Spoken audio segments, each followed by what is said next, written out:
ఒక విలేజ్లో ఒక రైతు ఉండేవాడు. అతని పొలంలో ఒక జంట కొంగలుండేవి. ఆడకొంగ గుడ్లు పెట్టి వాటిని పొదిగి పిల్లల్ని చేసింది. పొలంలో పంటలు పండిస్తున్న టైం అది. ఈ కొంగ పిల్లలు అప్పుడే పుట్టినవి అవడం వల్ల చాలా బెంగ పెట్టుకుంది. ఎందుకంటే పంట పండిపోతే రైతు ఆ పంటను కోసేస్తాడు కాబట్టి. సో ఆ పంట కోతకు వచ్చేలోగా పిల్లలకి ఎగరడం నేర్పించి అక్కడి నుంచి వెళ్ళిపోవాలని డిసైడ్ అయింది. మరి పిల్లలకు ఆహారం కావాలి కదా, అందుకోసమైన ఆహారానికి వెళ్తూ పిల్లలకి ఈ విధంగా చెప్పింది.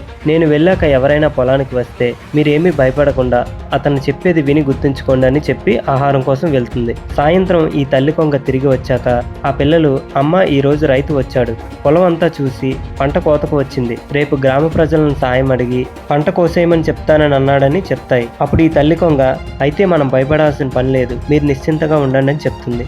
ఒక 2 డేస్ తర్వాత ఆ రైతు మళ్ళీ వచ్చి, ఈ గ్రామస్తులు బాగా స్వార్థపరులు, ఎవరూ కూడా సాయం చేయలేదు, రేపు నా అన్నదమ్ములకి చెప్పి పంట కోసేయమంట అని అన్నాడని చెప్తాయి. మళ్ళీ ఈ తల్లి కొంగ, అయితే మనం భయపడాల్సిన పని లేదు, మీరు నిశ్చింతగా ఉండండి అని చెప్తుంది. ఇలా కొన్ని డేస్ గడిచాక సాయంత్రం ఈ 2 కొంగలు ఆహారం తీసుకొని తిరిగి రాగానే పిల్లలు ఈ విధంగా చెప్తాయి, అమ్మ ఈ రైతు అబద్ధాలతో మమ్మల్ని భయపెడుతున్నాడు, ఈ రోజు మళ్ళీ వచ్చి నా సోదరులు కూడా నాకు సాయం చేయలేదు, ఇలా అయితే పంట చేతికి రాదు, రేపు నేనే కోయడం మొదలు పెడతానన్నాడని చెప్తాయి. తల్లి కొంగ వెంటనే, అయితే మనం త్వరగా ఈ పొలాన్ని వదిలి వెళ్ళిపోవాలి, రేపు నిజంగా ఆ రైతు పంట కోసేస్తాడు అంటుంది. ఆ పిల్లలకి ఏమీ అర్థం కాక తల్లిని అడుగుతాయి. అప్పుడు తల్లి కొంగ ఈ విధంగా చెప్తుంది, ఇప్పటి వరకు ఆ రైతు గ్రామ ప్రజల మీదనో లేక అతని సోదరుల మీదనో ఆధారపడ్డాడు, అందుకే ఆ పని జరగలేదు. ఇప్పుడు తనను తానే నమ్ముకున్నాడు, అందుకే ఆ పని ఖచ్చితంగా అవుతుందని చెప్తుంది.